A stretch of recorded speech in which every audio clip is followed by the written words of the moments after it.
दर्शकों का नमस्कार, मैं निशांत लंजे और आप देख रहे हैं आकाश न्यूज। नई सोच नई खोज। विधानसभा अध्यक्ष नाना पटोले ने दी धान खरीदी केंद्रों को भेंट, प्रशासन की खुल गई पोल।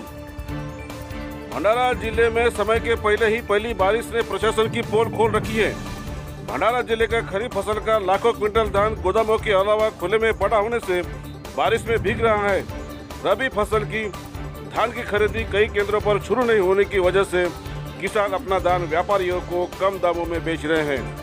भंडारा जिला आपूर्ति विभाग तथा जिला मार्केटिंग अधिकारी की लापरवाही से जिले का किसान हालाकान है। ऐसी परिस्थिति में राज्य विधानसभा के अध्यक्ष नाना पटोले ने किसानों को हो रही त्रासदी का संज्ञान लेकर लाखांदुर तहसील में भेंट दी और जिला प्रशासन को धान खरीदी तथा बोनस संदर्भ सूचना देकर किसानों को सहायता करने की सूचनाएं दी है। विगत 2 दिन से भंडारा जिले में पहली बारिश जमकर गिरने से एक तरफ किसानी कामों में तेजी आई हुई है, वहीं रबी धान की फसल बिक्री हेतु अब तक धान खरीदी केंद्र शुरू नहीं होने से परेशानी का सामना भी किसानों को करना पड़ रहा है। शनिवार को विधानसभा अध्यक्ष नाना पटोले ने जिला परिषद अध्यक्ष रमेश डोंगरे, जिलाधिकारी प्रदीप चंद्रन, जिला मार्केटिंग अधिकारी कांडे तथा वरिष्ठ अधिकारियों के साथ लाखांदुर तहसील के बारवा, सरांडी बुजुर्ग, मासल तथा अन्य धान खरीदी केंद्रों पर प्रत्यक्ष दौरा कर सरकारी धान खरीदी केंद्रों का जायजा लिया। खरीफ फसल का खरीदी किए हुए धान से गोदाम भी भरे पड़े हुए हैं। साथ ही में खुले मैदानों में भी धान पड़ा दिखने से विधानसभा अध्यक्ष नाना पटोले ने नाराजगी जताई। कई धान खरीदी के सेंटर की शिकायतें भी मिली है। नाना पटोले ने जिलाधिकारी के माध्यम से एक नई समिति तैयार कर खरीदी किया धान उठाकर रबी के धान खरीदी पर भी सुचारू रूप से कार्य करने को कहा है। एक सवाल के जवाब में श्री नाना पटोले ने बताया कि लॉकडाउन की वजह से परेशानी का सामना करना पड़ा, लेकिन अब करीबन 480 करोड़ रुपए किसानों के बैंक खातों में इसी सप्ताह जमा करवा रहे हैं ताकि बारिश के समय किसानों को काम आना चाहिए। देखिए आकाश न्यूज की खास खबर। बारिश की वजह से लाखांदुर तहसील में भारी क्षति हुई है, पूरे भंडारा जिले में हुई है, लेकिन बारिश लाखांदुर में भी ज़्यादा हुई है और धान पूरे ग्राउंड पर पड़ी हुई है किसानों के। अभी तक पर्याप्त व्यवस्था नहीं हुई, इसके बारे में क्या सुविधा? इस साल मानसून थोड़ा जल्दी आया और उसके वजह से थोड़ा प्रॉब्लम भी हुआ है, और लेकिन एक लंबे समय लॉकडाउन की जो परिस्थिति अपने राज्य में रही है, पूरे देश में रही है, उससे वजह से भी गए 1-1.5 महीने से ये सब प्रक्रिया बंद हुई थी और उसका परिणाम किसानों को भुगतना पड़ रहा है।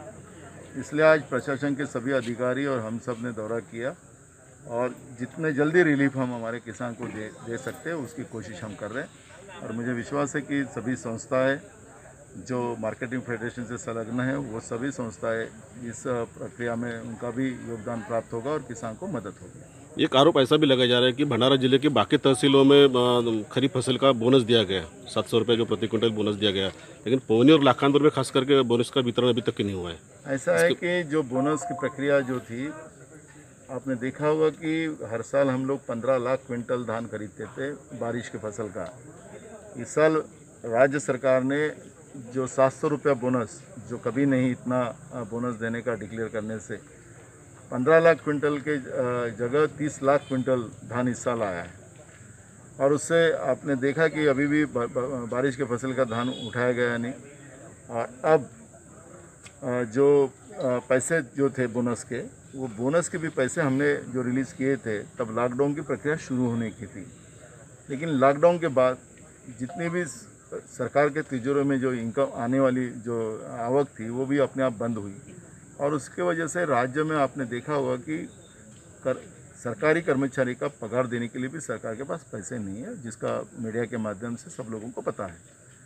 लेकिन हमने कोशिश करके किसानों के जो धान के पैसे थे वो सब लाके देने का काम हमने किया। और रहा जो आधा और बोनस देने का प्रक्रिया रही है, कम से कम 480 करोड़ रुपए का और बैलेंस रहा है बोनस का, वो ये हफ्ते में हम लोग रिलीज़ करने वाले हैं, जिससे किसान के जो बारिश की फसल का जो हंगाम शुरू होने वाला है उसमें उसको पूरी मदद मिलेगी। ऐसे भी सुनने जा रहा है कि मतलब किसानों को जो अभी किसानों के खेत पर जाके जो खाद की आपूर्ति करने की जो व्यवस्था थी, लेकिन सिर्फ उद्घाटन के तौर पर, उद्घाटन के लेवल तक की वो बाकी रही। अभी तक के किसानों को खेत पर जाकर खाद्यान्न आज ही हमने हरी झंडी उसको दी है और मुझे विश्वास है कि बीज हो, फर्टिलाइज़र हो, ये सब अब किसान के खेतों में देने का काम शुरू हो जाएगा। Thank you.